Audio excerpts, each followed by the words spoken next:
Bueno, buenas tardes. Voy a decir algunas cosas antes de que Adriana comience a hablar, porque quiero mostrar un poco la perspectiva, ¿no?, de las próximas clases, hacia dónde vamos, ¿no? Entonces, la idea es hoy, digamos, hablar y presentar la sustancia en Aristóteles fundamentalmente, pero con vistas a pensar, digamos así, el aristotelismo de Freud, ¿no? La continuidad que hay con ese modo de pensar.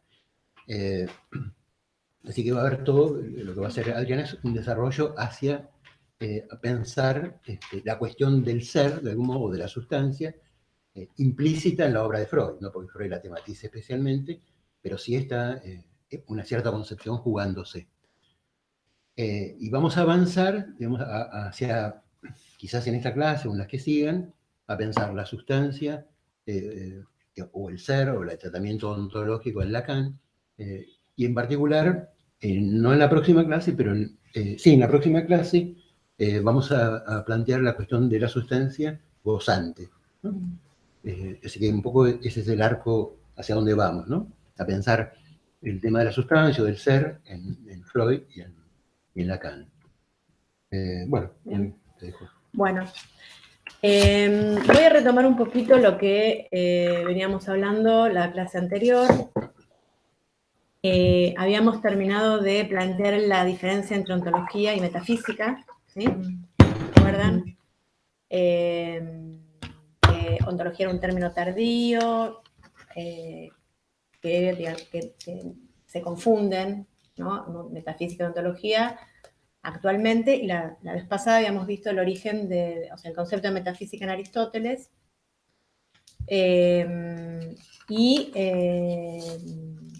bueno, no fue casual, digamos, la aparición del concepto de ontología en relación a la aparición de la ciencia moderna, y que tenía para Alfredo puntualmente un sentido particular, una lectura particular, la aparición de ese término, ¿no? Que se terminó como entificando la metafísica. Pregunten, ¿eh? O sea que el mismo término ontología entifica la metafísica. Exactamente, y que la aparición de la... Sí, podríamos decir que sí. No, vos que tenías, sí, te vi la cara. Porque, ¿qué quiere decir que identifica? Digamos, porque se pasó del pensar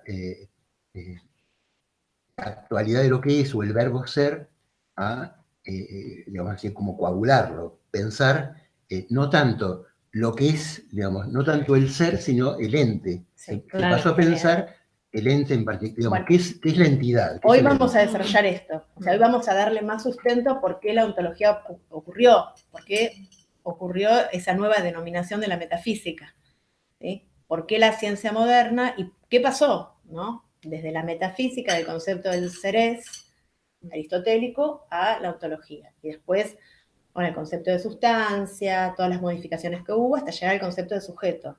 El concepto de sujeto en Occidente y el concepto de sujeto en Lacan. Y el ser en Freud.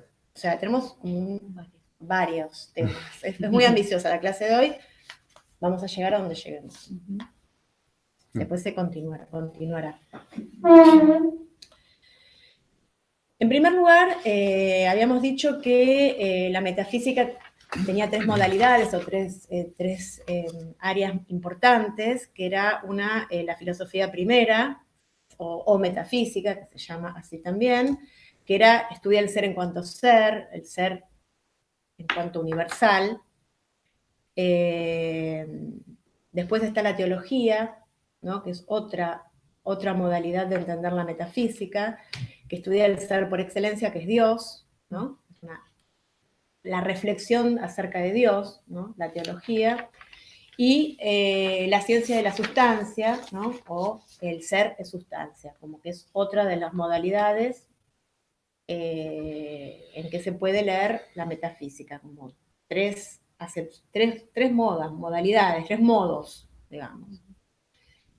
En Aristóteles, digamos, es la ontología, digamos, la metafísica pegada a la teología, digamos, ¿no? Sí, porque es el ente supremo, digamos, ¿no? Entonces, es parte pero es fundamental. No podría ser sin el ente por excelencia, que sería, digamos, es el teos, pero en el sentido, no en el sentido cristiano ni monoteísta, ¿no? Pues lo que decías vos la vez pasada, es el motor inmóvil, ¿no? Es decir, lo que mueve, porque Aristóteles piensa, cuando piensa el ser, piensa lo que se mueve, digamos, porque habíamos visto con Heráclito que todo está en movimiento, todo está en devenir. Entonces, ese moverse, digamos, lo mueve algo que no se mueve, es justamente algo que es inmóvil, eterno, uno en sí mismo, ¿no? Entonces, esa es la idea de Dios, entre comillas. Claro, ¿no? es de ese Dios. De ese Dios, Sí. no del judío cristiano. No. Tiene nada que ver. No del Dios monoteísta, eran No es una politeístas. persona. No es una persona, no es un Dios antropomórfico, eran politeístas en esa época. Aparte. ¿Y Aristóteles no nombra a Dios? Sí, Dios, Dios, ¿no? Sí, aparte estaba Zeus, Pero también no hay sé como una sí, traducción pero de tiene un Zeus. significado, digamos. Sí. Claro. Porque, Hay una traducción de Zeus. y además, pero los filósofos eran casi todos, digamos, entre comillas, ateos, de algún modo. Claro. No exactamente ateos, digamos, pero no creían en los dioses del Olimpo, digamos, no tenían una actitud escéptica hacia esos dioses, porque eran filósofos, ponían en cuestión, ¿no? El filósofo siempre pone en cuestión, digamos, la doxa, el saber popular. Entonces, bueno, por eso a Sócrates se lo acusa de impío, ¿no? Porque pone en cuestión, ¿no? Los valores de la ciudad, ¿no? La opinión común. Pero bueno, entonces es otro modo de pensar a Dios, digamos, ¿no? Sí. Bueno. O sea, para sacarnos el Dios judío cristiano, para poder remontarnos a cómo fue pensado en esa época. Pero hoy nos vamos a detener en el concepto del ser como sustancia, que es el que nos va a interesar hoy para llegar al concepto de sujeto. ¿Sí? Entonces, Aristóteles dice que en realidad todos los sentidos del ser remiten a la sustancia, ¿no? Finalmente. Y que todo lo que se dice ser, en definitiva, remite a la sustancia. Y él divide, ¿no? Dice que le adjudica al ser varios modos, ¿no? Hay a la sustancia y la divide la sustancia, que es el ser, en varias categorías, modalidades, formas de ser pensada la sustancia. El ser per se, el ser por accidente, el ser según las categorías, el ser verdadero, el ser falso, y el ser según la potencia del acto. Nosotros no vamos a desarrollar todos, vamos a trabajar un poquito el ser per se y el ser por accidente. Un poquito. El ser per se dice que es la sustancia propiamente dicha, es lo que existe en sí, ¿no? Y no necesita de otro para existir. Es lo que permanece idéntico a pesar de los cambios, ¿no? Este ser per se. Es el ser esencial y es el soporte en el cual descansan el resto de las cualidades cambiantes, ¿no?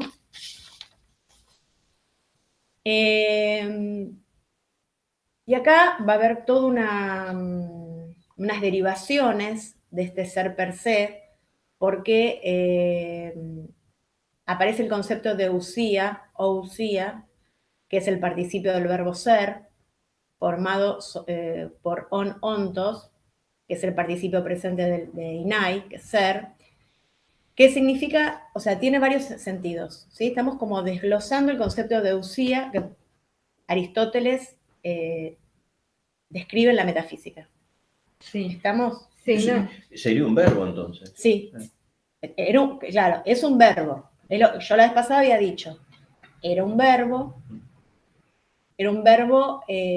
con función de cópula, verbo copulativo, que a lo largo del tiempo esta función copulativa y este verbo se perdió y terminó, este es el desarrollo que voy a dar cuenta hoy, sustantificándose, se sustrayeron todos los predicados, se quedó como sustantivo el ser. Si no entienden, me preguntan. A mí me llevó mucho tiempo entender, porque en la metafísica está todo esto. ¿Entienden? Es como un pensamiento muy complejo. está todo esto. ¿Todo lo que estoy diciendo o no? Digo, está todo esto. Está todo esto. Hay muchísimos modos de entrar sobre la cuestión de la sustancia. Digo, porque Aristóteles dice el ser se dice de muchas maneras. Claro, ¿no? Esa es la gran, exactamente. Esta es la digamos, frase. lo que es, se puede, digo, cuando uno dice algo de algo, está hablando del ser. Cuando yo digo el vaso es redondo, digo, no solo estoy hablando del vaso, sino estoy hablando de lo que es. Entonces estoy hablando de algo que sí. ¿Qué es el ser? ¿Qué es el ser? El ser no es nada. El ser no hay ser. Lo que tenemos es un verbo, digo, y tenemos ente.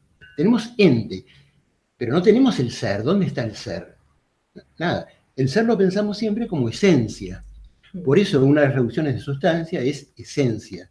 Cuando nosotros estamos pensando en el ser, estamos pensando en la esencia de lo que es. Pero por eso hay una traslación, digamos, del ser a los entes, porque en realidad se terminó pensando que el ser estaba en los Las entes, cosas. en las Las cosas, cosas. digamos, ¿no? Esperá. Sí, Esencia. es una traducción. Esencia aristotélica, no esencia de Santo Tomás de Aquino. No, claro. Digo, ¿no? Sí, Valga hacer la diferencia, Sí, porque sí. cada término fue sufriendo traducciones y modificaciones y fue tomado por diferentes discursos. Bueno, esencia es una traducción romana, por ejemplo. Pero también se dice, otra traducción de sustancia es entidad. Pero entidad en el sentido de que, ¿cuál es la entidad del ente? Es decir, ¿cuál es la esencia del ente? Entidad o esencia o sustancia son modos de traducir, de pensar la sustancia. Ahora, cada traducción es una concepción. Bueno, Detrás de esto hay una concepción. Por eso, ahora vamos a ver, digamos, Aristóteles dijo que el ser se puede decir de muchas maneras. Ousia es una, hipokeimenon, vamos a ver, también está ¿no? Se dice, en la metafísica están todos en la descripción, en el desarrollo. Son como puntos de vista, ¿no? Son, claro, como son como escorzos, ¿no? Por eso, de una sola cosa. Por eso, digamos, los textos griegos tienen tantos sentidos, está tan desarrollado, que nosotros no estamos acostumbrados a leer que puede ser así, y puede ser así, y puede ser así, y puede ser así, y también es todo esto. Ahora esa es la dificultad. Bueno, pasa también. Bueno, la traducción. Exacto. Bueno. Hay algo que estaba pensando, ¿no? Que también debe limitar el pasaje de griego al latín. Sí, ahora ya voy. No, porque una cosa que había leído una vez de Lucrecio, que hay un texto que él dice que para nosotros nos cuestan los textos griegos porque hay muchas palabras que no tenemos. Sí. Claro. Supongo que está hablando de esto. Yo en la clase anterior había dicho. Pero hay parte que, como lo tenía grabado, parte que no. Que justamente hay palabras que existieron en Grecia que ahora ya no están, o por ejemplo el mismo concepto de ser o verbo que era, en otras culturas no está. Entonces no hay un pensamiento que dé cuenta de ese concepto. Porque no hay pensamiento, no está el concepto. Es como que viene primero. O sea, una palabra viene por el pensamiento. Como lo que dije, todas las palabras actuales, tecnológicas, vienen porque hay un pensamiento que da cuenta que es necesario que aparezca esa palabra. De nombrar algo. Claro, porque hay, ¿cómo se dice googlear? Yo otro día le dije a alguien, decime cómo se dice googlear sin decir googlear, pensando en el ser. Buscar por Google, eso también hay. No, pero digo, hay una traslación del idioma inglés, ¿no? Que es Google, que es Google, verbalizan lo sustantivos. usás también, o sea, tenés que explicar qué es Google, no es. Bueno, entonces explícame qué es Google. O sea, siguió la conversación. Sí, razón. ¿Entendés? Porque ahí también surgió la palabra. Pues copy-pastear, copiar y pegar está bien, pero googlear, igual hay 1000, pero digo, surge por el momento. Cuando yo era chica no estaba la palabra. En Grecia pasó lo mismo con el verbo ser, con el concepto. No, de eso estamos hablando. Entonces, bueno, él nombra la palabra, el ser como usía, ¿no? Lo considera como usía. Y dice que significa, por un lado, los bienes o la propiedad. La palabra usía significa, es aquello de lo que se posee, ¿no? Esa es una acepción. Otra acepción es lo que es en sí, la cosa, la sustancia, lo que permanece frente al cambio. Sí, esa es la acepción más común, ¿no? Lo Esa es la más permanente común, en el cambio. lo que permanece frente Y al lo, cambio. y lo de la propiedad no es en el sentido de tener cosas, es en el sentido de lo propio, que es, ¿no? ¿Qué es lo propio mío? ¿Qué es propiamente, qué soy propiamente yo? Sí. ¿O qué es propiamente algo? De la propiedad personal. De lo Sí, pero digo, la Lo propiedad en el característico, sentido, como- lo característico, lo auténticamente mío, en ese sentido, digo, porque no es, también Está se bien. usaba como propiedades, pero digo, Está bien. pero digamos, Sí. se lo tomó y se lo adaptó, digamos, lo transformó en un concepto técnico, quiero decir, de la filosofía, ¿no? Lo propio, digo, en ese sentido. Una pregunta. Acá hay una pregunta de Eric, que Sí. pregunta si existe una relación del ser con el problema de los universales, es decir, ¿no habría que retomar a Platón para entender cómo las palabras adquieren universalidad? Bueno, sí, hay relación, pero no nos vamos a meter con los universales. Sí, hay relación. Desde ya, sí, desde ya. Hay relación con las formas, con las ideas. Pero no nos podemos meter, será para otro seminario, digo. Sí, Pero de sí, desde ya. filosofía. De filosofía. Sí, específicamente de filosofía. Bueno, ¿está? Sí, él escucha. Dale. Bueno, entonces, el término ousia se tradujo al latín como esse, essentia, quentia, subjectum, entitas. Hay diferentes traducciones. Substancia, substantia, ente, etc. Y ousia también en realidad es la ousia prote, que es la primera, ¿no? Es la ousia, la sustancia primera sería. Es lo que está abajo también, otra es la definición. Bueno, otro de los conceptos de sustancia que Aristóteles habla en la metafísica es el término hipokeimenon, ¿sí? Que es un término aristotélico. En Aristóteles, to hipokeimenon es el término que designa el sustrato de las cualidades sensibles, ¿no? Es lo que soporta, lo que subyace, ¿no? Aquello que subsiste más allá de los predicados que uno le va a atribuir, ¿no? Soporte, lo que sostiene, lo que está abajo, ¿no? Es lo opuesto a abajo. Eso es hipo, ¿no? Abajo. Sí, lo que está a la base también. Lo que está a la base. Sí, son modos de traducir hipokeimenon.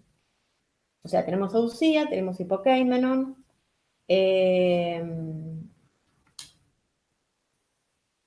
Entonces, acá vemos cómo sustancia, ¿no? La sustancia se opone a los accidentes. Por lo tanto, sustancia es sinónimo de sujeto. Porque el sujeto es lo que soporta los accidentes. ¿Entienden ya el vínculo? Y sujeto se diría subjectum. Ahora vamos, ¿no? ahora vamos. Digo, lo que está Lo puesto. que subyace, lo que está puesto. Porque otros términos, otro de las traducciones al latín de hipokeimenon fue subjectum. ¿Sí? Fue una traducción del hipokeimenon griego, del to hipokeimenon griego de Aristóteles, al latín pasó a subjectum. Que también, ¿no? Es, que dice, por un deslizamiento semántico, pero más que como soporte, yo leí también como causa, también como lo que soporta, lo que está abajo, lo que está sub, ¿no? Pero también como causa del atributo de un sujeto. Bueno, porque en realidad está por un lado el hipokeimenon y está el antikeimenon, que es lo que, digamos, lo que está, el hipokeimenon es lo que está a la base de algo, soportando los predicados, ¿no? Todo lo que se dice de algo, ¿no? Todo lo que se dice de la jarra, ¿no? No es la jarra misma, digamos. Digamos, lo sustancial de la jarra es lo que soporta todos los predicados de lo que se dice. Entonces, una forma de traducirlo, los latinos lo tradujeron como subjectum, ¿no? Pero que quiere decir, subjectum quiere decir, iectum quiere decir yecto, que después lo va a retomar Heidegger, ¿no? Mucho más el proyecto. Es decir, lo yecto es lo que está por delante, lo que está, y sub está puesto por delante, pero este puesto por delante es lo que digamos, nosotros ponemos por delante, quiere decir lo supuesto. El supuesto quiere decir lo mismo, es lo que uno pone. Cuando uno dice, esto tiene un supuesto, ¿quién puso el supuesto? Podemos decir el lenguaje mismo, Claro. o nosotros, por decirlo así, pero está puesto de antemano. Digamos, uno supone el ser, uno supone, si no suponemos el ser, no podemos ni hablar, no podemos ni articular. Entonces, ¿no? Los supuestos, las sustancias están puestas por debajo, están supuestas, no están dichas explícitamente, ¿no? Pero lo que después vamos a ver también en Freud, cómo está supuesto toda una concepción aristotélica del ser sin que él la nombre, digamos. Y todos somos aristotélicos en el modo lógico de discurrir, ¿no? Entonces, bueno, entonces está el subjectum, digamos, está el sujeto y su opuesto es un objeto, digamos, ¿no? Lo que se opone a un subjectum, ¿no? Es el objeto. El digamos. objeto, No hay posibilidad de escindir objeto y sujeto. Digamos. Siempre que hay un sujeto es en relación a un objeto. Y si hay un objeto es en relación a un sujeto. Digo, en cuanto se establece un sujeto, hay un objeto. El objeto de ese sujeto. O el objeto para ese sujeto. Digo, es la relación, es la misma relación, ¿no? Eso siempre. objeto también es lo que está delante, ¿no? Objetos, claro. Ob es lo que está delante. Lo que me y hace sub es lo obstáculo. que está abajo. El objeto me hace obstáculo, Exacto. digamos, ¿no? Está Ob por de delante objeto. y me obstaculiza, se hace objeto, digamos, ¿no? La raíz ob es importante, porque Lacan lo nombra en algún momento, por el objeto A. Claro. Trabaja toda esta cuestión griega del ob, de poner adelante, bueno. Claro, y pensar un objeto como el objeto A, que es un agujero, ¿no? Que no hay, Entonces, que se justamente, opone a ese objeto. entonces, ¿cómo pensar ese sujeto? Ya no es el sujeto como persona, como lo piensa la filosofía, ese objeto, ¿no? Esas paradojas de Lacan, ¿no? Como sustancia constante, objeto A, que no es una cosa, ¿no? No es una entidad, ¿no? Porque esa A no es una entidad como un vaso, ¿no? Digo, es un agujero. Entonces, ¿por qué le puso el nombre objeto, digamos, ¿no? Justamente no es casual. Elige, me parece, para que nos detengamos y hagamos, nos asombremos, digamos, ¿no? Me parece que tiene también Veamos. esos sentidos en Lacan, ¿no? Como sustancia gozante, que no podés pasar inmediatamente, ¿no? Como un concepto más, digamos, ¿no? Me parece que ahí hay algo paradojal que da que pensar, ¿no? Que es el trabajo siempre de Lacan, ¿no? Que no se puede leer de corrido, ¿no? Que necesitas parar e interpretar, ¿no? Interpretar y jugar una interpretación, ¿no? Bueno, acá estamos jugando también ciertas interpretaciones, lo mismo en filosofía. Hay 1000 escuelas a partir de Aristóteles, se abre, son hace 25 siglos que se viene pensando un mismo texto, y se abren infinidad de escuelas e interpretaciones, ¿no?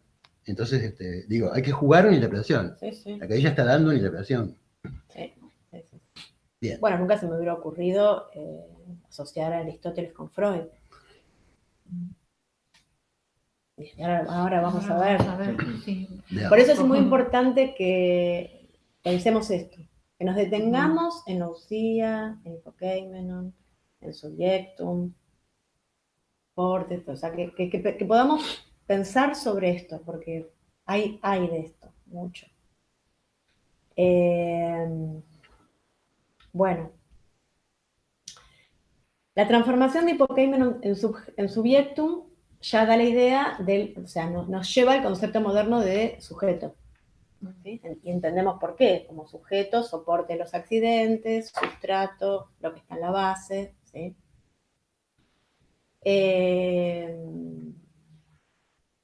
Bueno.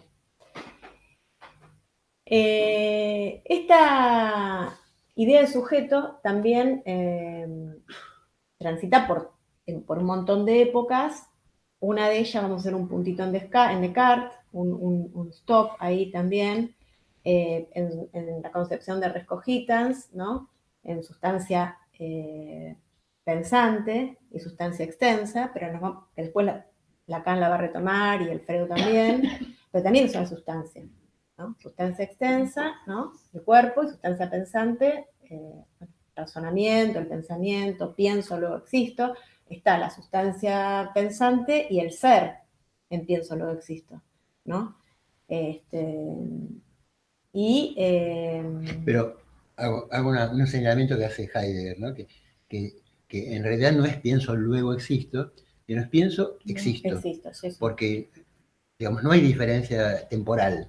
Es un por lo tanto ahí. Es un por lo tanto, ergo. Por eso O dice, sea, en latín es ergo. Sí, Quiero sí, decir, sí. no Sí, pienso, sí, quiero sí, decir sí. O sea, que la existo. existencia está dada por la posibilidad de pensar, que es absolutamente novedosa en la época de Descartes, ¿no? O sea, es la propuesta novedosa, la existencia vinculada al pensamiento. También, pero digo, también hay una sustancia, ¿no? Y también lo nombra sustancia.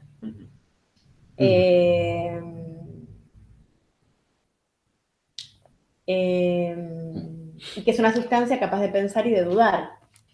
¿Ya? Ahí nos vamos distanciando de la sustancia aristotélica, si bien sigue estando, pero es una sustancia que tiene otros atributos. Piensa, ¿no? La denomina como una sustancia pensante, ¿no? Esta sustancia. Y aparte la vincula con el yo. Pienso, existo, y con la existencia, y con el ser. Claro, pero ese yo no es un yo psicológico, ¿no? No. En el sentido que es un yo que también está subpuesto, propuesto. Y quiere decir que, digamos, por eso se construye de ahí toda la metafísica moderna, porque lo pone axiomáticamente, digamos, ¿no? Es un rasgo, es un axioma, ¿no? La posición del yo es como todo axioma en la geometría, ¿no? Se constituye un axioma y se despliega toda la geometría, ¿no? A partir de los axiomas. Y los axiomas no necesitan demostración, son autoevidentes. El yo es un axioma porque no necesita demostración, es autoevidente. Pienso, existo. Pienso, soy. Digo, sí. Es autoevidente. Pero lo piensa, aunque parece una obviedad, es la primera formulación axiomática. Eso quiere decir que se inaugura la modernidad como un rasgo matemático. Matemático en el sentido no de los numeritos nada más, ¿no? Pero es el rasgo moderno de matematizar, en sentido griego, que en algún momento vamos a hablarlo en algún momento. Pero digo, se inaugura un modo de pensar absolutamente distinto. Ya el fundamento no es Dios, aunque que en última instancia sí, pero en la filosofía el fundamento último es yo pienso. Digo, nadie había fundado el ser en este modo axiomático, ¿no? De poner un fundamento que funciona como axioma porque es indubitable, indemostrable y evidente, absolutamente evidente. No podemos negar yo, digamos, ¿no? Porque dejaríamos de ser. Entonces, bueno, ahí empieza la modernidad, hay un corrimiento, si bien después está la garantía en Dios que busca Descartes, pero este rasgo, y esto viene también de Spinoza, ¿no? Porque Spinoza piensa la totalidad como una sustancia, ¿no? Lo absoluto es una sustancia con dos atributos, ¿no? Extensión y pensamiento. De ahí viene Descartes también, ¿no? Bueno, que es otro modo, porque el Dios de Spinoza tampoco es personal, es pura sustancia. Por eso se lo excomulgó a Spinoza, porque ya dejó de ser persona. Dios es todo. Claro, todo es Dios y Dios es todo, ¿no? Todo. Es una sustancia con dos atributos, y esos atributos tienen infinitos modos, ¿no? Y él arma lo que se llama el more geométrico, que después lo toma Lacan, lo retoma Lacan, el modo geométrico de explicar con axiomas, proposiciones, teoremas, esa es la ética, digamos, ¿no? Y un desarrollo absolutamente demostrado, todo va demostrado, ¿no? A través de axiomas, escolios, demostración, bueno, digo, tiene una estructura casi matemática o geométrica. En Spinoza estás diciendo. En Spinoza. Bueno, seguimos porque si no, sí. Entonces, otro concepto, que ya esto no es de origen griego, no aristotélico, pero que lo voy a nombrar también porque me parece que es importante, es hipóstasis, ¿no? Que es otro concepto que sería la persona, que es un término de origen griego, que también es equivalente a ser o sustancia, y que en la teología cristiana se utiliza como la hipóstasis de la Santísima Trinidad, como una sustancia individual o singular.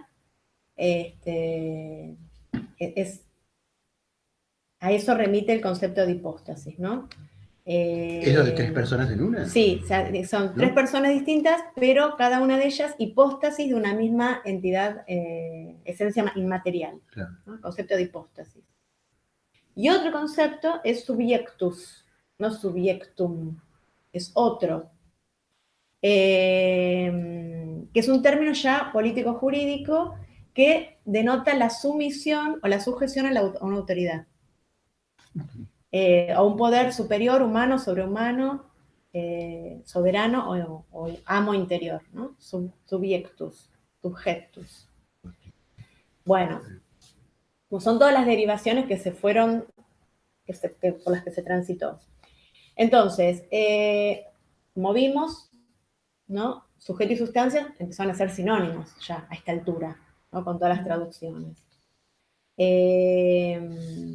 Y que, por lo cual arribamos al concepto moderno de sujeto, ya, ¿no? De lo que uno habla cuando dice sujeto, es un sujeto soporte de los accidentes, un sujeto material, una entidad, una sustancia, ¿no? Todo esto empezaron a ser sinónimos, ¿sí? Bueno. Y después solamente nombro, porque quedó sin nombrar, porque lo más importante era esto, es todo este desarrollo, pero voy a nombrar esto de que Aristóteles distingue dos tipos de sustancia, la sustancia primera o primaria, que es el individuo concreto, que es un vaso, una llave, ¿no? Esto es la sustancia primera, y la segunda o secundaria, que son los universales. Por ejemplo, animal, humano, vegetal, ¿no? Los géneros y las especies, eso, son los universales. La sustancia segunda. Bueno, esto para... Perdón, ¿dónde hace la clasificación? ¿De algún texto particular? En la metafísica. Capítulo 5. Sí, capítulo 5 de la metafísica. Y acá tengo una referencia de Guasnicú, del año pasado. ¿Qué dice? Indica, textual, que si se piensa en un orden de lo más concreto, lo más abstracto, primero está la sustancia primera, Pedro, especie, que es más general, es la sustancia, por ejemplo, hombre, y luego en el orden más general de abstracción está el género, por ejemplo, animal racional. Sí. ¿Lo dijiste vos? Sí, sí, sí.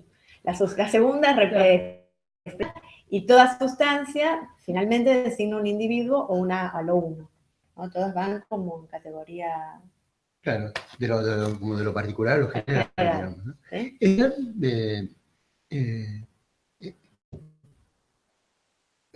Aristóteles piensa en categorías o en temas, que quiere decir predicados. Sí. Las categorías. ¿Y qué son las categorías? Son, digamos, desde donde uno construye la realidad. Digamos, son los predicados más generales, ¿no? Ser es el predicado más general. Lo que uno puede decir de todo es que es lo más general de todo. Después están los géneros, ¿no? Y las especies, quiere decir, que son los pensamientos más generales, con los cuales uno piensa, sin saber qué son las categorías, ¿no? Acá, por ejemplo, la relación, lugar, tiempo, situación, posición, acción, condición, son las categoremas. Claro, los categoremas. Con esas relaciones uno piensa, ¿no? Bueno, estas categorías de Aristóteles duraron hasta Kant, y Kant las reformula, ¿no? Bueno, entonces las categorías kantianas son en este sentido, o son como los anteojos de los cuales uno ve el mundo, ¿no? El tiempo, ¿no? Espacio, relación, ¿no? Lugar, posición, sí, estados de ánimo, digo, pasión, ¿no? Digo, posible, ¿no? Y después se le da contenido a eso, pero desde ahí pensamos. Si no tuviéramos esas conexiones, no tendríamos realidad, por decir así. Bueno. Bien. Bueno, estamos hasta acá con esta breve introducción y pasaje así. Ahora voy a citar una cita de Miller, de Introducción al Método Psicoanalítico de Paidós, de 1997, donde él habla de qué define... Introducción al método psicoanalítico. ¿Qué concepto tiene para Lacan, lo dice Miller en el 97, el término sujeto? Define, es una buena definición. Alfredo la toma y es una buena definición. Esto de Miller cuando era bueno. Lo toma. Dice, lo esencial en la página 66-67 de ese libro está. Introducción al método psicoanalítico. Lo esencial en la experiencia para abrir el espacio analítico es el sujeto. Debemos tener un concepto claro y bien definido del término sujeto. El sujeto no es equivalente a la persona, ni al individuo. El sujeto no pertenece al registro de los datos. El sujeto no es datum, sino una discontinuidad de los datos. Debe contar en su propio lugar, a nivel físico. A nivel de la objetividad, esto no tiene sentido. Esta es la primera cita que ahora la vamos a comentar. La segunda dice, el sujeto no existe y es responsabilidad del analista producir, crear otro nivel propio del sujeto. Es el efecto de una decisión de la cuestión del psicoanálisis. Lacan habla de la ética del psicoanálisis porque no hay una ontología del psicoanálisis. Y después, la otra, que continúa, dice, la introducción al inconsciente es en realidad una introducción a la falta en ser. El sujeto es una falta en ser, no tiene sustancia, existe solo como la torsión de tres tiempos. O sea, hay como una aproximación, pues esto va a ser desarrollado en este curso, al concepto de la ausencia de sustancia, la falta en ser, la ausencia de ontología aristotélica en Lacan. ¿Sí? Lo cito como para hacer el contrapunto a todo lo que veníamos. Él dice que no hay ontología en psicoanálisis. Sí, dice no hay ontología del psicoanálisis. Del psicoanálisis, ¿no? Sí. Cita de Lacan, de Miller. Por eso decía ahí algo de la ética, ¿no? Claro, que la cuestión ética del analista es crear otro nivel de sujeto. Claro, postular un sujeto. Proponer un sujeto otro, que no sea ese. Acceder a otro, porque el concepto de Lacan son, lo vamos a ver, Parletre, Ablancer, todos estos conceptos, ¿no? Que él trabaja, que hablan del ser hablante, que es el sujeto lacaniano, la falta en ser. ¿Sí? Bueno, ahora, habiendo hecho esta aclaración, vamos a pasar a Freud. Antes de pasar a Lacan, hacemos un stop en Freud para dar cuenta del aristotelismo freudiano.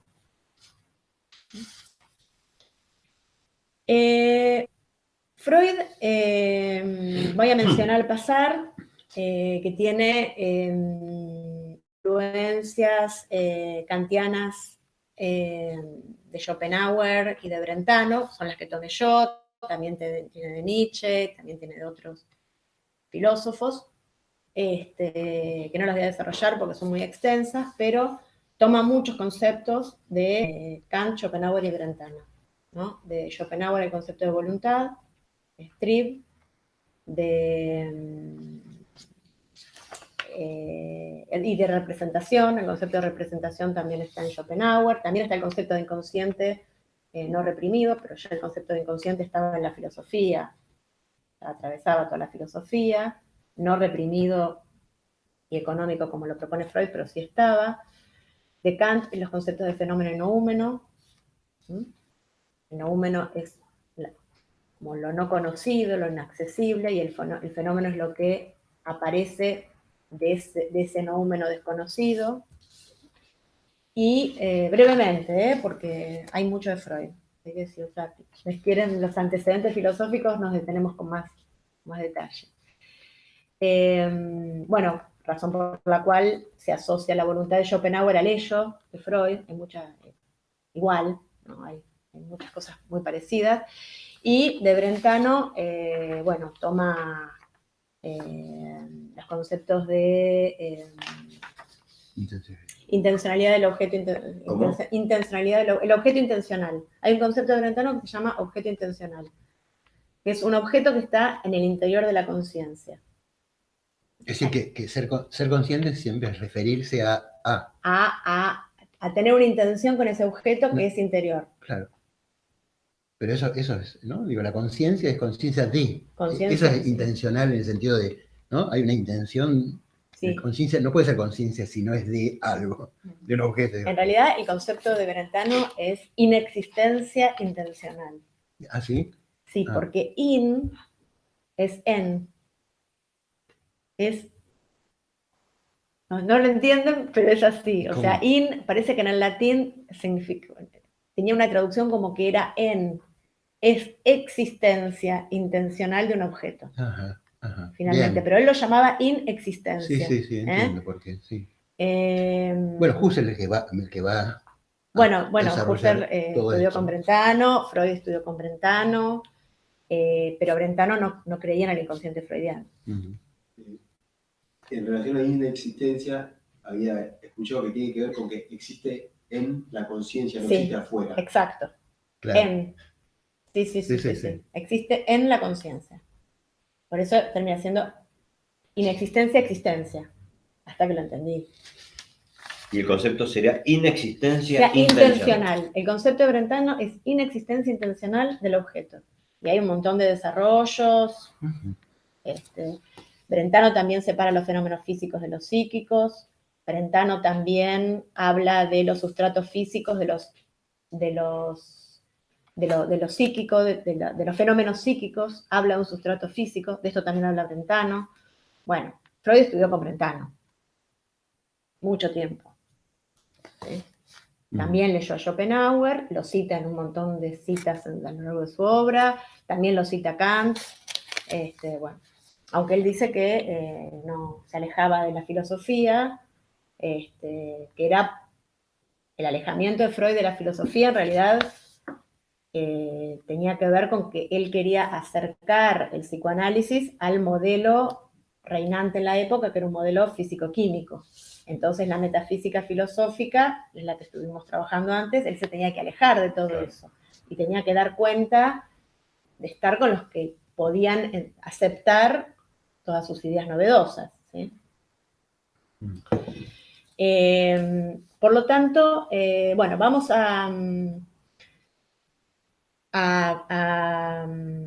Freud habla del ser dos veces claramente en su obra, con la frase Kern und seres Wesen, ¿no? Que es el núcleo de nuestro ser, la cita dos veces, una relacionada con la primera tópica, en la interpretación de los sueños, que ahora voy a leer la cita, y la segunda vez en 1938, al final de su obra. De nuevo, perdóname. ¿Cómo se dice?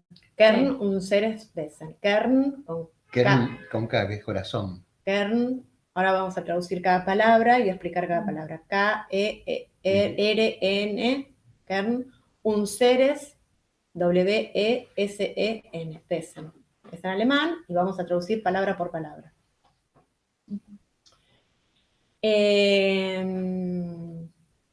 Bueno. La cita de la primera tópica, que está en la interpretación de los sueños, es la siguiente. Está en el tomo 5, segunda parte. Página 593. ¿Estamos donde estamos? ¿Estamos ubicados hacia dónde vamos? ¿Dónde nos encaminamos? ¿De dónde venimos? ¿Hacia dónde vamos? ¿Sí? Vamos siguiendo. 593. O sea, venimos de todo el recorrido aristotélico, sustancia, sustrato, hipokeimenon, Dijiste que ahí era en la primera tópica. En la primera tópica, en la interpretación de los sueños, o sea, antes de 1920, donde vamos a hacer un corte en Freud, ¿sí? En 1900, estamos hablando de 1900, en el tomo 5, segunda parte.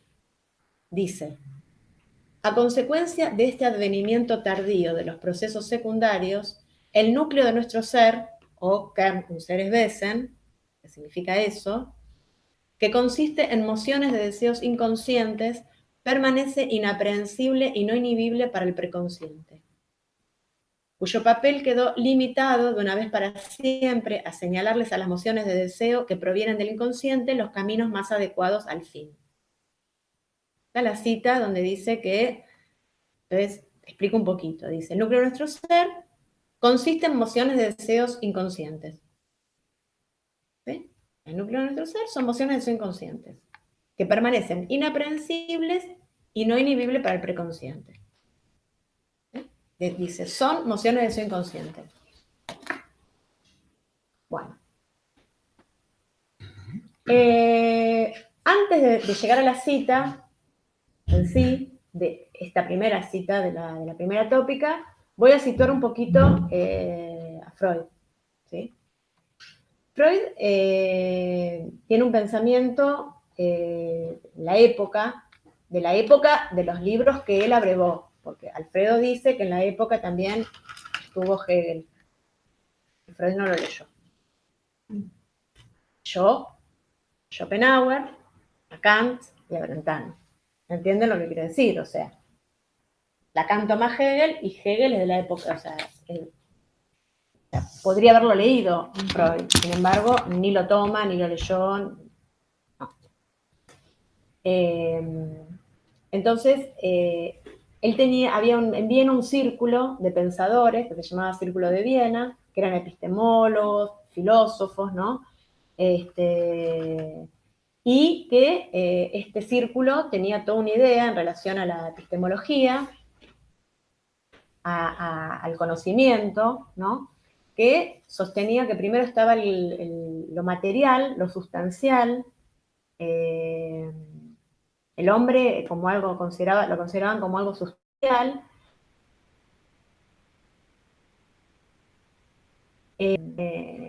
luego está el encuentro de ese hombre con las experiencias que le van ocurriendo en la vida, ¿no? Primero está el hombre, sustancial, material, y que le van ocurriendo cosas. La epistemología del Círculo de Viena, o sea, la teoría del conocimiento que tenía este círculo de intelectuales, era el empirismo lógico, ¿no? En física tomaban a Newton, a Euclides en geometría. Freud no toma a Einstein, más allá de que era contemporáneo, y hay una, cómo es la guerra, o por qué la guerra, no eran cartas que se intercambiaban, pero Freud no abrevó de los conocimientos físicos de Einstein, la teoría de la relatividad de Einstein, ni de la cuántica, muy, muy alejado de esto, ¿no? Y en Freud hay una absoluta ausencia de pensamiento aritmético, geométrico, ¿no? Todo esto no está considerado porque el empirismo lógico no tomaba en cuenta estos pensamientos, ¿no?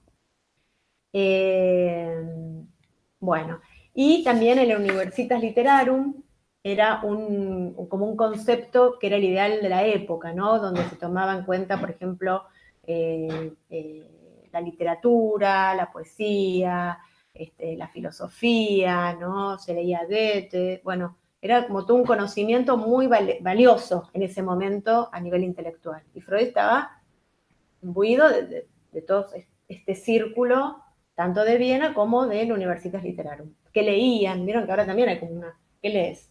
¿Qué se lee? Bueno, en esa época también, no, en esa época se leía Schopenhauer, todos tenían el mundo como voluntad y representación, todos lo tenían, ¿eh? Como el bestseller y también tenían otros libros de física, que nosotros ahora vamos a ver que eran bestseller y que todos leían, y Freud también leía, ¿no? Muchos libros de física y de química, ¿sí? No nos olvidemos que era médico Freud, ¿sí?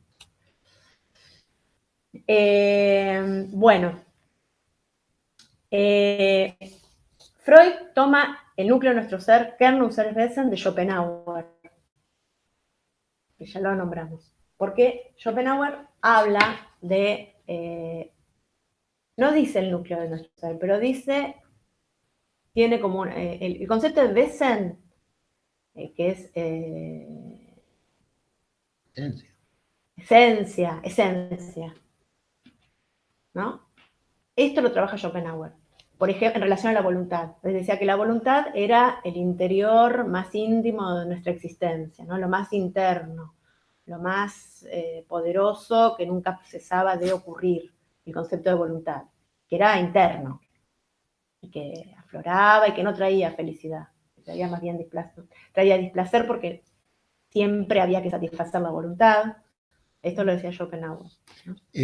Wesen es la traducción alemana de sustancia, sí, o como esencia, ¿no? Sí. Cuando pensamos en Wesen, es lo más sustancial, la esencia de uno, ¿no? El corazón de uno. Sí, acá dice, pues, el Kern.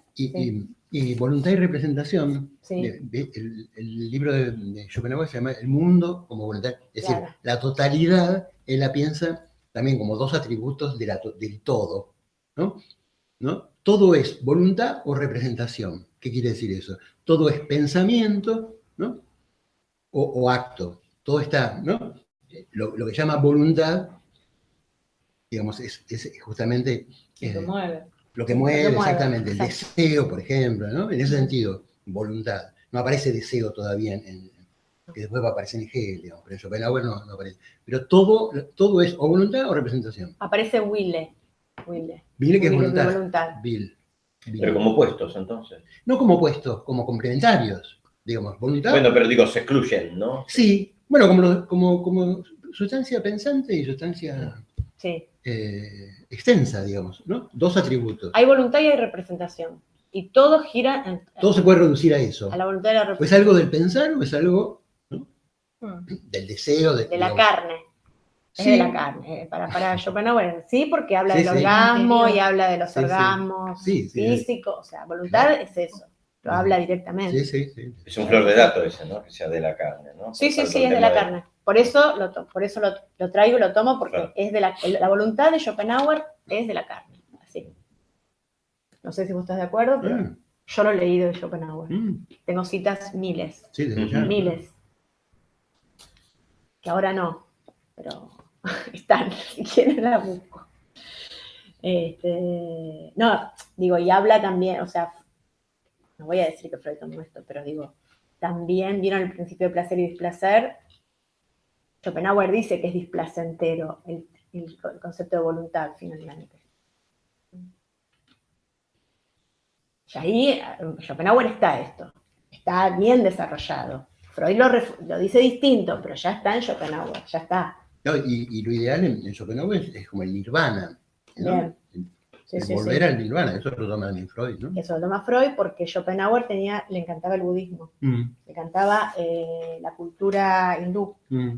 Había leído los sudras o los El Upanishad. Upanishad, había leído y está en el mundo como de representación, hay un montón de citas de textos Sí. hindúes, Yeah. un montón. Ujú. Por este concepto de nirvana, que también está. Bueno, entonces, kern es carozo, se puede traducir como carozo, núcleo, sustancia o corazón. Kern. El kern, un ser es Wesen, tiene varias traducciones. Núcleo, sustancia, corazón, carozo. Un ser es nuestro. Y Wesen puede ser modo de ser, naturaleza, modo de ser. Que está esto en lo que Lacan dice del ser de Balmés, está traducida esta frase así. Modo de ser, sereno. Es como sustancia, Wesen. Para los Bueno. alemanes hay montones de modos de traducirlo, ¿no? Sí. En Heidegger es Bueno, esencia. pero ser y sustancia. O Kern esencia. sería corazón, entonces decías, y Wesen sería modo de ser, y nuestro ¿qué sería? Nuestros Únceres. únceres. No sé. Entonces, el ser está asociado a la sustancia, ¿sí? A lo individual, a la esencia, al ser verdadero, ¿ven? ¿No? El núcleo de nuestro ser. Ser, en este caso, es lo interno, ¿no? Lo verdadero, lo que está dentro, ¿no? Lo real. Y aparte núcleo refiere a un punto central, a un punto importante, ¿no? Núcleo de nuestro ser. Y el texto de Freud dice, el núcleo de nuestro ser consiste en las mociones de deseo inconsciente. O sea, que el núcleo de nuestro ser, en la primera tópica para Freud, son las mociones de deseo inconsciente. ¿Ven? Las emociones. Ahora vamos a explicar a qué llama emociones de deseo inconsciente de la primera tópica. Las características de la primera tópica que están, de las mociones de deseo inconsciente que están en la primera tópica, en interpretación de los sueños, en el tomo que les dije, si uno busca, dice, mociones de deseo inconsciente. La fuerza impulsora para la formación del sueño son las mociones de deseo inconsciente. El deseo como la única fuerza psíquica pulsionante del sueño. ¿No? Lo asocia a las mociones de deseo. ¿Sí? O sea, las emociones de deseo son la fuerza impulsora para la formación del sueño, son una fuerza psíquica, pulsionante del sueño. Las emociones de deseo le transfieren la energía que pertenece al deseo inconsciente, o sea que acá es energía, o sea, es fuerza, es energía. Las emociones de deseo son fuerza, son energía, son inmortales, indestructibles, alertas, infantiles. Todas estas características dadas de las emociones de deseo infantiles, inconscientes, perdón. Inmortales, indestructibles, alertas, infantiles. Así lo da. Página 546, 569. Están todas las características, emociones, deseo, inconsciente. Ese es el corazón de nuestro ser. Claro, es el núcleo de nuestro ser, son esas emociones de deseo que en ese momento las define con estas características. Son fuerzas, son energía, son indestructibles, indestructibles, inmortales. Que vienen de adentro. Que vienen de adentro, tienen algunas funciones que son y que invisten, ¿no? Invisten, ponen en movimiento, estas emociones de deseo ponen en movimiento. No les voy a leer todas las citas porque son interminables, pero estos pensamientos están sacados de las citas de Freud, ¿no? Estas emociones de deseo ponen en movimiento el aparato y apuntan al placer. ¿Sí? ¿Esto que toma de Schopenhauer, a su vez Schopenhauer lo toma de otro o es una creación de él? Más allá de que nada es creación plena, pero digo, por lo menos él cita, dice, yo lo estoy tomando de alguien. Yo creo que viene de Schopenhauer. Sí, pero es un discípulo de Kant. No digo, viene por ese lado. Sí. Digo, Nadie viene de la... Nada. No, por eso digo, pero el tema es que a veces alguien, como pasa con Freud, que lo estipula, quería saber si Schopenhauer. Lo que pasa es que la voluntad de Schopenhauer tiene características que son la voluntad de Schopenhauer. Sí. Eso es lo que le da una entidad distinta. Porque el inconsciente de Freud es de Freud, había inconsciente antes. Sí. El sujeto a la cañona es el sujeto, ¿entendés? Eso, no es que no haya existido el concepto. Claro. El tema es cómo se lo toma de Kant, pero le da una trascendencia que... propia. Bueno. Entonces, fuerza, energía, investir, ponen en movimiento. Estas son todas características de las emociones de deseo, ¿sí? De este momento. Hay un autor que se llama Asum, que tiene un libro que se llama Introducción a la Epistemología Freudiana. Jean-Paul, ¿no? Jean-Paul. Que dice que Freud proviene de una corriente fisicalista originada en Alemania a mediados del siglo XIX. Que en ese momento había toda una corriente de otros pensadores y físicos, von Helmholtz, Brooke, Du Bois, Reymond, Ludwig, que todos estos físicos hicieron un juramento fisicalista, ¿no? Que decía que está acá, no lo voy a leer, pero está en Ernest Jones, escribe el juramento fisicalista al que Freud se adhiere, que dice que no existen en el organismo otras fuerzas activas que las fuerzas físico-químicas. Como para resumir en un renglón, ¿cuál es el credo? Claro, en qué todos apostamos a esto, ¿no? Todos creemos en esto, en que no hay en el organismo otras fuerzas activas que las fuerzas físico-químicas. Freud. Es como el proyecto de investigación de... Sí. Está pensando eso. Claro, se escribe exacto. esta idea y va a es el encuadre a partir del cual nosotros, Brooke, Ernest Brooke, von Helmholtz, Du Bois, Reymond, todos y Freud. Las cabezas de físicos y químicos del momento a las cuales Freud adscribe. ¿Entienden cómo se va corriendo de la filosofía? Él estudió con Brentano, ¿sí? Leyó a Kant, leyó a Schopenhauer, ¿sí? Ahora, ¿no? Lentamente, él pertenecía al Círculo de Viena y adhirió al juramento fisicalista, se llama así. Entonces, los modelos físicos y químicos son los que Freud va a tomar para todos sus desarrollos. Y la energía freudiana, la que se deduce de los escritos, es una energía que es considerada fuerza de trabajo, fuerza de acción, actividad, ¿no? Todas estas cuestiones de la fuerza tienen que ver con el trabajo, con la acción, con la actividad vinculada a la materia, ¿no? A la materia. Ahora vamos a ver qué es materia en Freud también, ¿no? La materia, que después va a ser el cuerpo, en realidad, es donde las fuerzas van a ejercer su acción. Si nos remontamos al concepto de sustancia de Aristóteles, que era el soporte de los atributos, ¿se acuerdan? Digo, para tenerlo presente en relación a la materia de Freud. Ahora, ¿entienden por dónde vamos? Ahora voy a seguir. poco más.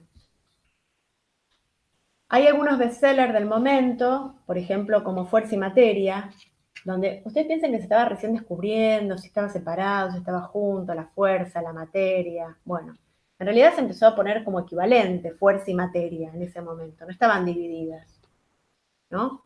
Se usaban indistintamente, ¿no? Cito Freud. 1914 y 1916, trabajo sobre metapsicología y otras obras. Es el tomo.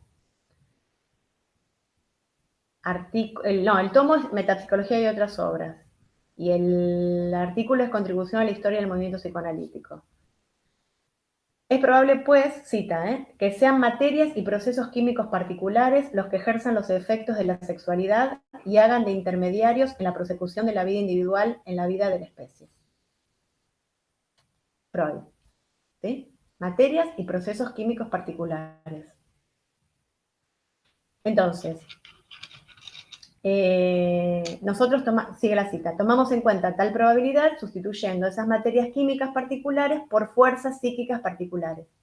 ¿Sí? Toma la materia química por fuerza psíquica particular. Entonces dice, de esta cita podemos ver que la fuerza psíquica sustituye la materia química, ¿no? Porque va a tomar el lugar, ¿no? de la materia química, la fuerza psíquica. ¿Lo ven? En la cita, lo ven, ¿no? La continuidad. Entonces, el factor químico es lo que subyace a lo psíquico, porque lo psíquico continúa lo químico, ¿sí?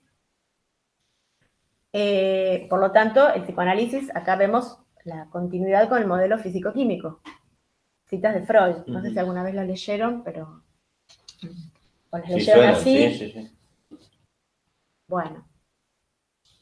También hay varias citas donde Freud habla de por qué se llama psicoanálisis. ¿Vieron? Análisis, que es desintegración, descomposición, ¿no? Como un químico que analiza la sustancia. Y él asocia el psicoanálisis con eso, con la disgregación, segregación, separación, ¿no? Hace una analogía entre el trabajo del psicoanalista y el químico. ¿Eso dónde está esa? Sí. No, pensé que lo tenías. La tengo que pasar. La tengo que pasar porque la tengo 1986. La paso. La paso cuando termine, la tengo fácil. ¿Dónde está? Pero acá no la anoté. Disculpa, te digo, porque en esta situación que hay de ensamblar a Freud y a Lacan, por lo menos cuando uno estudió, cuando yo estudiaba en la facultad, decían, no, esperen, lo que Freud está proponiendo no es este análisis de disgregación, lo que está proponiendo, y no, están diciendo acá claramente, análisis. Es esto. Hemos llamado psicoanálisis, cita de Freud, hemos llamado psicoanálisis al trabajo por cuyo intermedio llevamos a la conciencia del enfermo lo anímico reprimido en él. ¿Por qué análisis? Se pregunta entre comillas, que significa desintegración, descomposición, y sugiere una analogía con el trabajo que el químico emprende con las sustancias que hay en la naturaleza.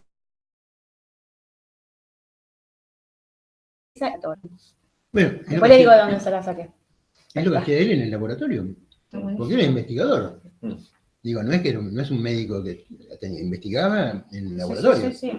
Lo que pasa es que él trataba de afiliarse al juramento, de acercarse a los que científicamente se alejaban. Por eso él dice, no, yo con la filosofía no tengo nada que ver. Él dice, ¿no? Y cuando uno lee biografía de Freud, dice, no, él se escapaba de la biología. Yo tengo una impresión particular que a él le encantaba la filosofía, porque le brota filosofía por todos lados. Pero para que su descubrimiento y su desarrollo teórico tenga una fortaleza, una entidad, tuvo que acercarse a todo esto. Más allá de que aparte, él después igual creía esto, ¿no? Pero no es que no le gustaba la filosofía. ¿Entienden? Porque en cualquier biografía se dice esto. No, yo eso no se los dejo a los filósofos. Yo no. Pero además en Alemania... ¿Cómo se hacía? La cuna. La cuna de la filosofía. La cuna. El filósofo tenía un lugar especial respecto de todas las ciencias. No se podía no saber filosofía en Alemania, claro. en el secundario, digo, ¿no? Claro. ¿sí? Ya Oh, secundaria, claro. Y en Ya la lo facultad, leen claro, mucho. dice que todos leían a Schopenhauer y que todos todos los médicos iban a cursos de filosofía aparte. Es como, si tenemos que representarlo, es como el lacanismo entre nosotros, digamos, o el psicoanálisis entre nosotros, ¿no? Hay un bulle, bueno, la filosofía era igual en esa Sí, época, sí, sí. era el centro del mundo y, ¿no? Los filósofos tenían un estatus especial. Bien. Bueno, voy acelerando, porque hay muchas citas que hablan de energía, de masa, de fuerza, sí, muchas citas. Después está Fechner, del cual Freud también toma el concepto de el principio de conservación de la energía, que es esto de la tendencia del aparato a reducir la tensión para llegar a un estado de equilibrio, que lo toma de Fechner, que es el que tomó el principio de la física y lo llevó a la psicología, ¿no? Hay varios, está Mayer, von Helmholtz, pero Fechner es que pasó el concepto físico a la psicología. Más allá del principio de placer, ¿no? Freud lo desarrolla. Bueno, ahí desarrolla el principio de constancia, ¿sí? Bueno, vamos a ir ahora a la segunda tópica. ¿Qué hora es? De tiempo. A la segunda tópica. ¿Estamos? ¿Dónde estamos yendo? Segunda tópica. Sí, Solamente dale. una. Fechner, ¿qué es lo que no me queda claro cuando esto que vos decís de tomar? ¿Cuál es el planteo de Fechner? Fechner es así. Parece ser una cita, un artículo que se llamó Fechner y Freud, del boletín de una clínica Menninger, alguien escribió sobre ellos dos. Dice, parece ser que cuando Fechner inauguró su búsqueda de principios generales, se inspiró en el ejemplo de los médicos de su generación, en su formulación del principio de conservación de la energía. Sin embargo, fue un físico, Robert Mayer, quien primero formuló en 1842 el principio de conservación de la energía como ley universal. Hermann von Helmholtz fue un físico médico quien desarrolló 5 años más tarde el principio. Y finalmente, otro físico médico, Fechner, quien lo introdujo dentro de la psicología, ¿no? Del cual Freud lo toma. ¿Sí? Esto lo dice Asun, eso está en Asun, Introducción a la Epistemología Freudiana, está todo desarrollado ahí.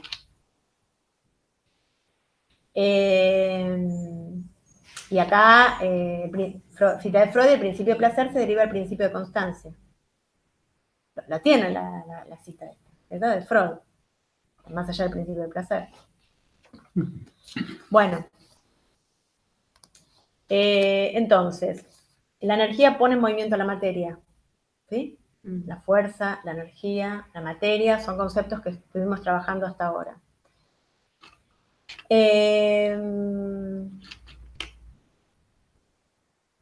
Bueno. O sea, la energía es lo que inviste a la sustancia y hace que se mueva hacia o contra otra sustancia.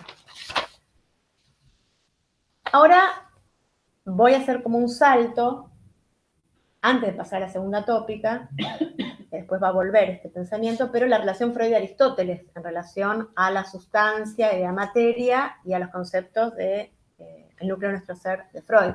¿Cómo se une eso?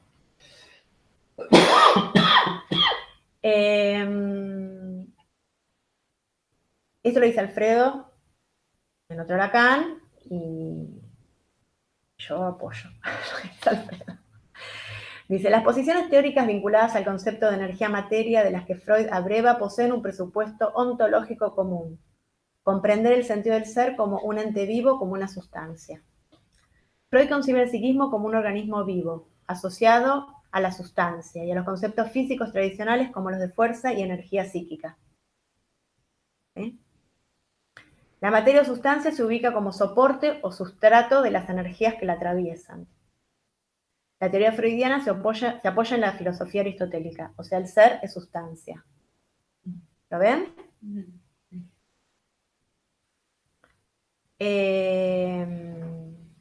Freud concibe que primero está el ser sustancial, ¿no? El cuerpo biológico sobre el que incide la fuerza. La materia es el cuerpo. sobre el que van a incidir las fuerzas, ¿no? Porque las emociones de deseo eran definidas en función de la energía, de la fuerza, ¿sí? De un cuerpo.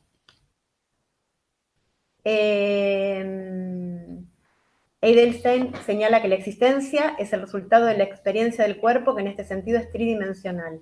El individuo es el poseedor de un interior, delimitado por el cuerpo biológico. Otro de los conceptos que utiliza Freud es individuo, no usa sujeto, ¿no? El individuum psíquico, individuum, ¿no? Por lo tanto, se trata de un cuerpo sustancial individual investido de energías internas. Por lo tanto, Alfredo deduce que hay un profundo aristotelismo en Freud. Indiviso, ¿no? Indiviso, sí. Individuo es indiviso. Sí. Si las emociones de su inconsciente son el núcleo de nuestro ser, esto implica que hay un centro de nuestro ser en el cual estas emociones, entendidas como energía, ponen en movimiento a la materia considerada como sustrato o soporte de la fuerza de trabajo que las mismas ejercen. ¿Entienden? La unión. Bueno. Por lo tanto, el ser es, para Freud. Nos vamos a Aristóteles.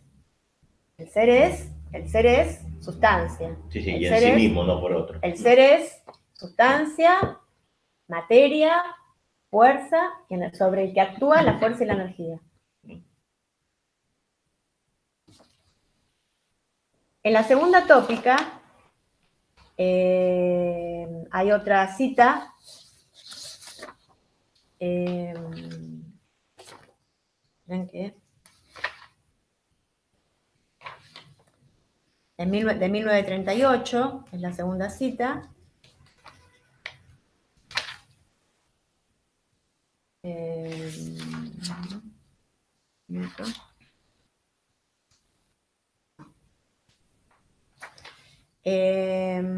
Bueno, segunda cita. El núcleo de nuestro ser está constituido pues por el oscuro ello, que no comercia directamente con el mundo exterior y además solo es asequible a nuestra noticia por la mediación de otra instancia. Dentro del ello ejercen su acción las pulsiones orgánicas, ellas mismas compuestas de mezclas de dos fuerzas primordiales, eros y destrucción, en variables proporciones, y diferenciadas entre sí por su referencia a órganos y sistemas de órganos. ¿Sí? Entonces, el núcleo de nuestro ser está constituido por el ello, y en el ello funden sus raíces las pulsiones. ¿Sí? Entonces está el núcleo de nuestro ser vinculado con el ello y con las pulsiones, porque las pulsiones hunden sus raíces en el ello. ¿Sí? Acá ya está el giro biologicista después de 1920 de Freud, porque ¿qué va a decir de las pulsiones? ¿Qué son las pulsiones? Ahora, ¿no? Primero vamos a un poquito a definir qué es el ello y qué son las pulsiones en este momento, porque el concepto de pulsión también en Freud varió. Al principio, ahora vamos con el concepto de pulsión, primero vamos con el ello, que es lo primero que nombra Freud en la cita. Entonces dice que el ello, en la segunda tópica, después de 1920, está caracterizado por un reservorio de la libido, ¿no? Dice, en el yo y el ello define. Luego de la separación entre el yo y el ello, debemos reconocer al ello como el gran reservorio de la libido. Cita.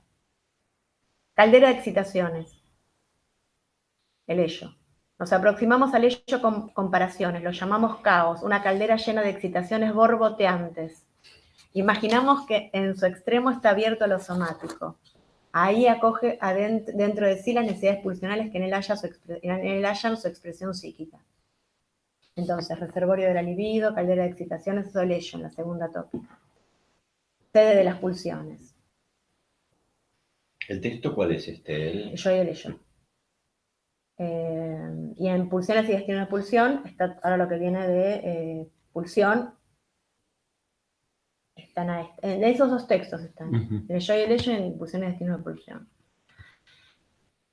Freud tiene dos conceptos distintos de pulsión. Un concepto antes de 1920, donde dice que la pulsión es un concepto límite entre lo psíquico y lo somático, es un primer concepto, pero es porque ahí, en lo que dice Lacan, es que lo que a Lacan le parece como meritorio, le parece todo meritorio Freud, pero lo más meritorio es la primera época, la época de la interpretación de los sueños, donde habla de un inconsciente que se da entre las huellas mnémicas, ¿no? Se va uniendo huella mnémica, vuelve atrás, ¿no? Es el esquema del peine. Lacan, de alguna manera, toma este modelo, lo revisa, pero lo opone al modelo de 1920, que ya es totalmente orgánico. En el ello están las pulsiones, y las pulsiones tienen sus raíces orgánicas. ¿Entienden la diferencia? Uno es el aparato psíquico del peine, con las ligazones entre las huellas mnémicas, con el polo motor y el polo perceptual, que se ligan entre sí, que regresa para conectarse ante una nueva experiencia con la salud. Vuelve a alucinar, regrediente, vuelven, ¿se acuerdan? El esquema del peine. Y otra cosa es decir que en el ello están las pulsiones que tienen un origen orgánico. Ese es el giro, el cambio. Me quieren que miran. Estamos asombrados. ¿Pero por qué? No, nada. Ese es el giro. Entonces, el concepto de pulsión empieza a tener otro sentido. Cambia ese concepto de pulsión, de que es un concepto fronterizo límite entre lo psíquico y lo somático, donde toma lo psíquico. Ahora ya dice que las pulsiones le da características. Son internas, son una fuerza. Tengo citas, no quiero aburrirlos. Tengo un montón de citas, pero doy solamente las características. ¿Quieren alguna cita? ¿Quieren alguna cita? Bueno, cita.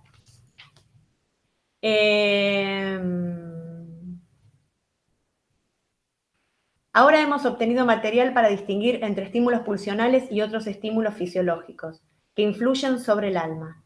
En primer lugar, el estímulo pulsional no proviene del mundo exterior, sino del interior del propio organismo. Directamente. Están las antípodas, ¿no? De Lacan. Bueno. Fuerza. Otra característica de la pulsión es que es una fuerza que viene del interior del organismo. Cita. Entonces, primero hallamos la esencia de la pulsión en sus caracteres principales, a saber, su proveniencia de fuentes de estímulos situadas en el interior del organismo y su emergencia como fuerza constante, y de ahí derivamos uno de sus ulteriores caracteres, que es su reversibilidad.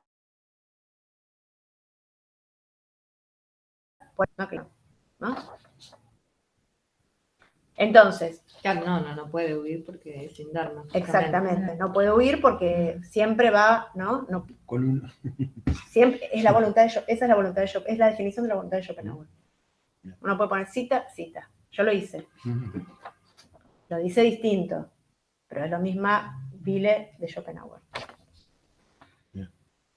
Freud señala que la pulsión es una fuente de estímulo que viene del interior del organismo, del cuerpo, el cual emerge como una fuerza constante, ¿no? Y otra vez hace referencia al concepto de fuerza y al concepto de constancia. Ven que vuelve, toma todo el tiempo fuerza, constancia, organismo.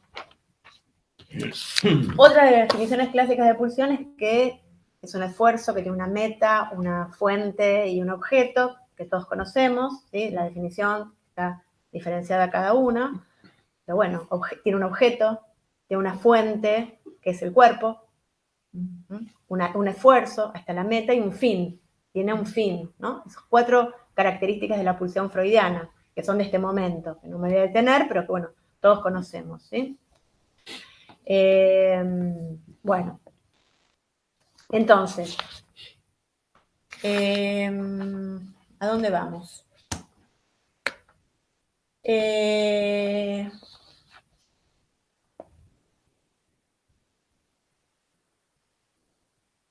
Las pulsiones también son consideradas sustancia viva, condicionadas y conservadoras. Es otra de las definiciones que da de pulsión. Pulsiones y destinos de pulsión. Sustancia viva, condicionada, conservadora. Si quieren les leo la cita. ¿Condicionadas? Leo la cita. A ver. Sobre la base de esta concepción puede proponerse esta caracterización de las pulsiones. Serían tendencias inherentes a la sustancia viva a reproducir un estado anterior. Serían entonces históricamente condicionadas, de naturaleza conservadora y, por así decir, la expresión de una inercia o elasticidad del orgánico. Ambas variedades de pulsiones, el eros y la pulsión de muerte, actuarían y trabajarían una en contra de la otra desde la génesis misma de la vida. Está en trabajo sobre metapsicología y otras obras, tomo 14. Cuando habla de la pulsión de vida y pulsión de muerte, ¿sí? Acá está la cita de por qué. Digo, ¿Y por qué sustancialista? estaba pensando Mm. en la pulsión de Lacan, o sea, en el objeto A, en los objetos de la pulsión. ¿Entienden de lo que estamos hablando? Como, una cosa es la pulsión como eco de un decir, ¿no? Que viene de afuera, ¿no? La pulsión, ¿no? Es el eco Y en los el cuerpo sí. de un decir. Nada que ver. Y ¿no? después No de la- mi y la- decir, sino de un decir. Sí, y las pulsiones orales, cópica, invocante también, ¿no? Como objetos. A, Ujú. Sí. la voz. Estamos como. Por eso que Alfredo dice que son dos modelos, no es que es una vuelta, no es Freud aristotélico, es la lucha de Alfredo, no es que se vuelve, es otro mundo. Más leyendo estas citas, que se ve claro, ¿sí? Sí, por eso el concepto de otro es fundamental. Mm. No Acá aparece. no aparece nunca, nada. Por eso, y nada, también por acá. eso otro Lacan, ¿no? Me parece que puso otro Lacan Sí. por lo central, ¿no? Entonces, quiero terminar con esto, quiero terminar de cerrar. Entonces, en la teoría psicoanalítica predomina la fisiología alemana del siglo XIX, comprendida a la luz de los conceptos físicos y biológicos del darwinismo, ¿no? De Darwin. La concepción de organismo como materia fue extendida a la conceptualización del aparato psíquico. ¿Sí? Sobre la materia actúan fuerzas, energías, el aparato psíquico, como lo vimos también. Los términos lingüísticos que Freud utiliza para denominar la libido y la pulsión son fuerza, vitalidad, materia viva, ser vivo, organismo, sustancia viva, ¿no?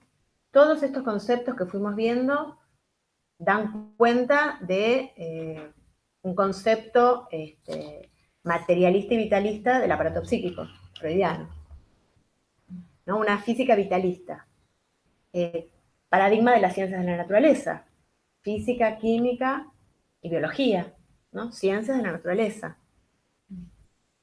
Esa es la epistemología freudiana. De la vida. De la vida. Claro. Freud considera el aparato psíquico como un organismo, ¿no? Como una sustancia. Cita, Introducción al Narcisismo, 1914.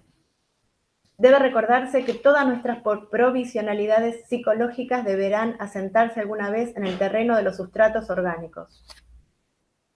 No hay duda, ya, a esta altura. Es probable, pues, que sean materias y procesos químicos particulares los que ejerzan los efectos de la sexualidad y hagan de intermediarios en la prosecución de la vida individual en la vida de la especie. Nosotros tomamos en cuenta tal probabilidad sustituyendo esas materias químicas particulares por fuerzas psíquicas particulares. 1914. O sea, no hay duda ya de que qué estamos hablando acá en relación al ser. Los dejo a ustedes, que la última parte la pensemos. ¿Qué es el ser? Y Para claramente una cosa. En relación a Aristóteles, hagamos tejamos juntos. Que Con claramente Hipokeimenon, sustancial. Subjecto. ¿Qué dice? ¿Qué piensan? Me parece que está claramente tangible, ¿no? De lo que está diciendo desde Freud, ¿no? Sí, sí. Se puede ver, se puede situar en un lugar determinado, por lo tanto no en otro lado. De él emanan cosas y se vincula con otros seres. Es posible pensarlo en Acá no plural aparece, también, ¿no? acá no aparecen otros seres, aparece el cuerpo. No, pero cuando ese aparato, ese organismo, que sería el aparato psíquico, puede investir objetos, se dirige a otros seres, Sí, ¿no? sí. Que también son cuantificables. Sí. Claro, de cuerpo a cuerpo. De cuerpo a Sí, de cuerpo, cuerpo a cuerpo, de claro. otros seres corporales, Corporales. biológicos, orgánicos. Sí. Sí, toda la cuestión del interior también, ¿no? El organismo, en ese sentido como muy separado, ¿no? Parece lo que es el ser de las otras cosas, puede ser, A para ver. decir, y como en esto de la voluntad o esto que va hacia los objetos, de divinizar algo, no sé, es como algo exterior al interior, que sería el ser. Sí.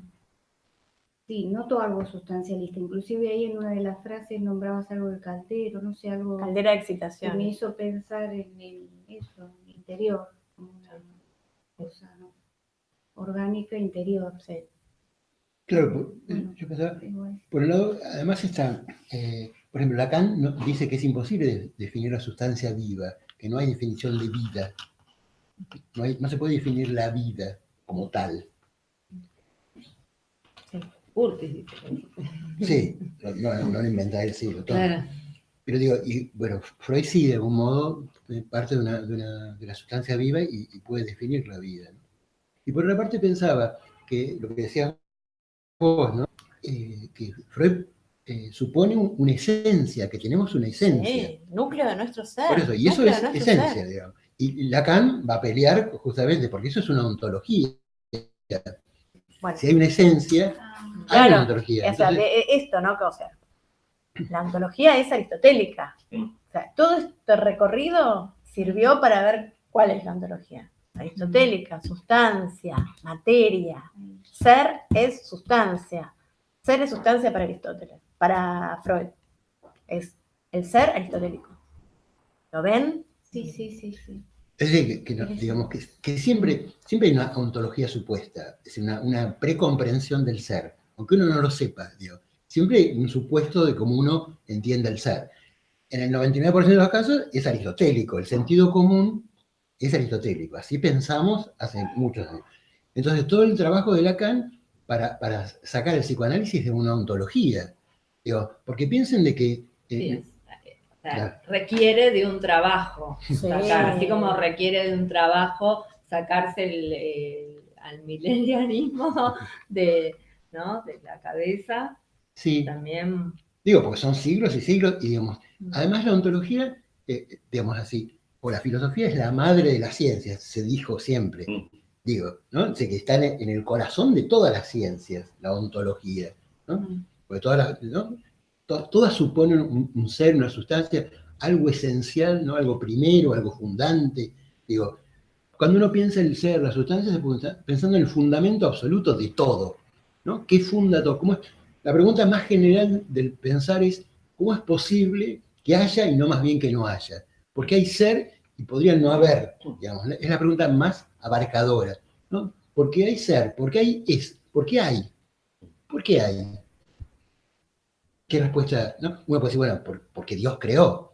Pero la pregunta es ¿por qué hay? Esa es la pregunta más abarcadora, digamos, ¿no?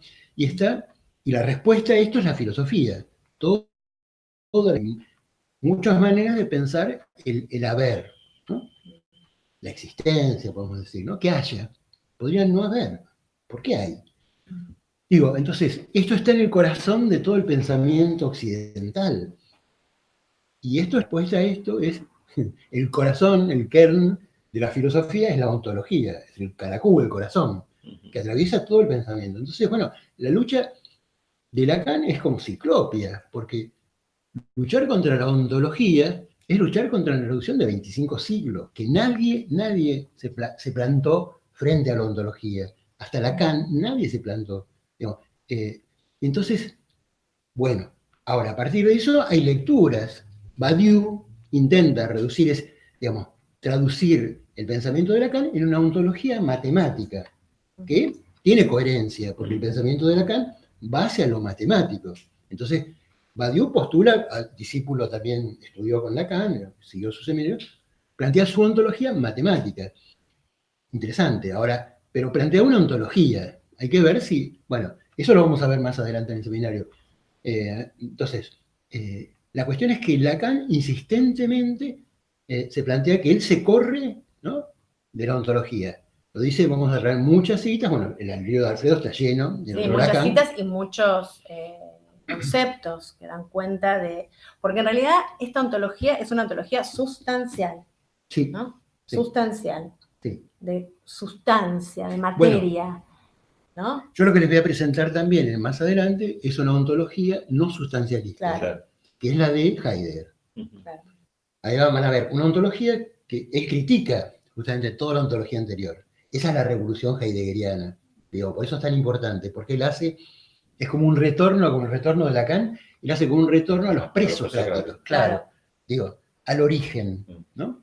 Al origen, pero al origen en el sentido no por viejo, por antiguo, sino al origen entendido como originante, lo que está, el origen es actualidad, en el sentido de que si no actúa, si no sigue originando, no es origen. El origen no es lo que está atrás. Uno tiende a pensar eso, pero en filosofía el origen es originante, es actualmente originante. Si no, sería una cosa del pasado, ya no sería el origen, ¿no?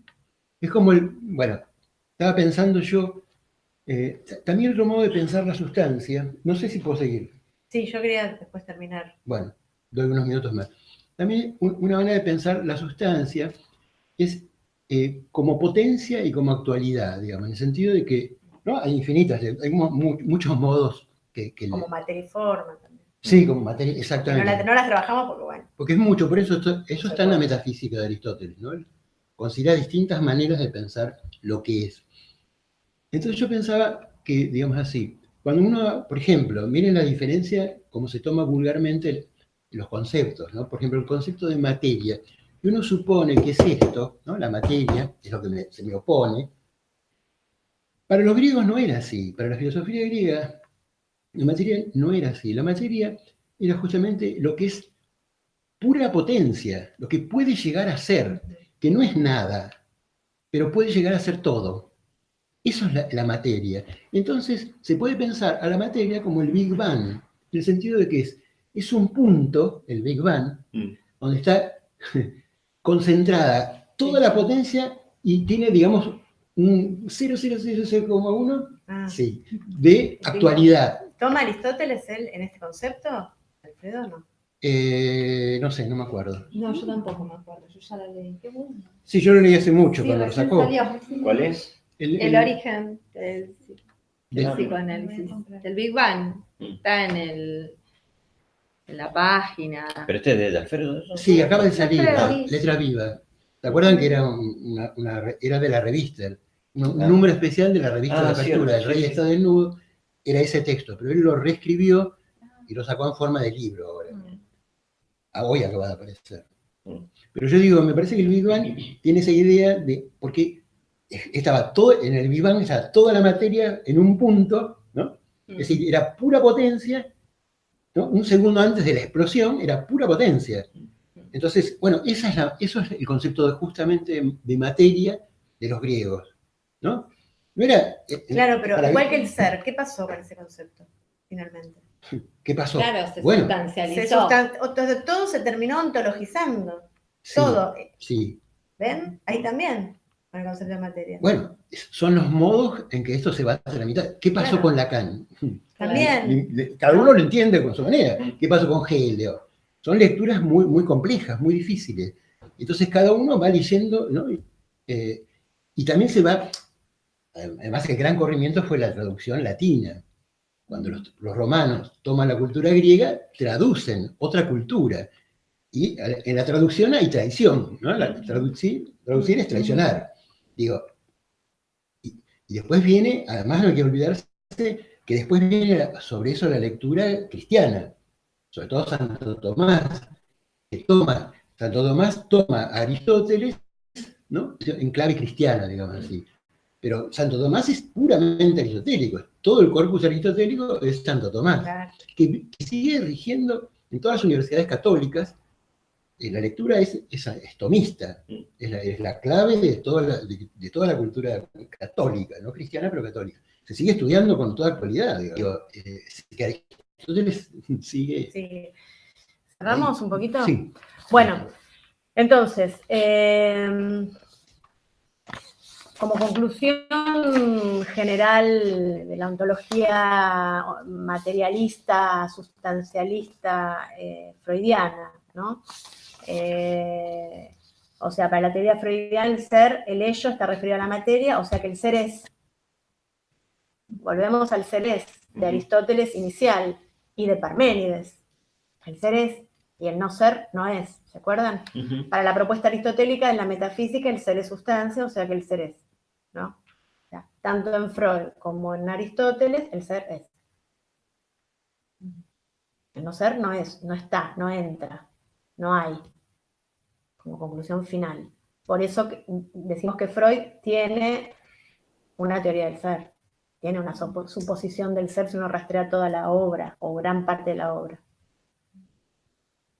No le falta en ser. No le falta el ser. Ujú. ¿Sí? O sea, no es que el que habla del ser es Lacan. Freud también habla, hay que buscarlo. De hecho, para Freud, todo aquello que falte, en alguna oportunidad se tuvo. Ese tuvo, siempre hubo. Por lo tanto, Siempre hubo. Hay algo que ir a buscar. Mm. Hay. En Lacan no hay. Hay falta. Como conclusión de la ontología freudiana y relacionada con Aristóteles. Sí. El objeto perdido en Freud y el objeto lo que no. Pallas, claro. Exacto. El objeto perdido estuvo en algún Claro. momento, ¿no? Que se perdió y uno siempre vuelve, ¿no? Ujú. Buscar ese objeto que estuvo alguna vez y se perdió. Pero eso estuvo. Eso también da cuenta de esto. Entiendo. Yo creo que lo vinculan en algún lugar con la inexistencia del objeto intencional de Benentano, este objeto que estuvo en Freud. Ujú. ¿Entendés? Ujú. Como que hubo un objeto. Para Freud siempre hubo un objeto que se perdió, pero hubo un objeto. Benentano también dice lo mismo. ¿Ah, sí? ¿Sí? El objeto intencional. Claro. Mm. Bien, bueno, me parece que Bueno, Eso sí, sí. esa Bueno, próxima. la próxima, la próxima, no voy a estar las próximas Ah. dos, perdón, pero no voy a estar. Ya sabíamos al principio, pero después ya voy a estar. bueno, la próxima la hacemos en la Valle En la Valle. y yo voy a retomar el tema de la sustancia para pensar el goce, el jouissance, digamos, ¿no? Ah, Voy a buenísimo. tomar eso y voy a dar otra vuelta sobre sustancia, y lo voy a tomar de otra manera nueva, distinta, hay infinitas, pero también para que encaje más con gozante y con gozo, digamos, ¿no? Pero bueno, el desarrollo va a ser sobre todo ese, ¿no? Sobre Lacan. Bien, eso. El horario es el mismo, ¿no? Sí, sí. Lo que sí no va a haber casi. Bueno, Gracias. Bueno, gracias. Vamos hablando. Muy bien. Bueno, cortamos acá. Sí. Bueno, qué bueno la galletita.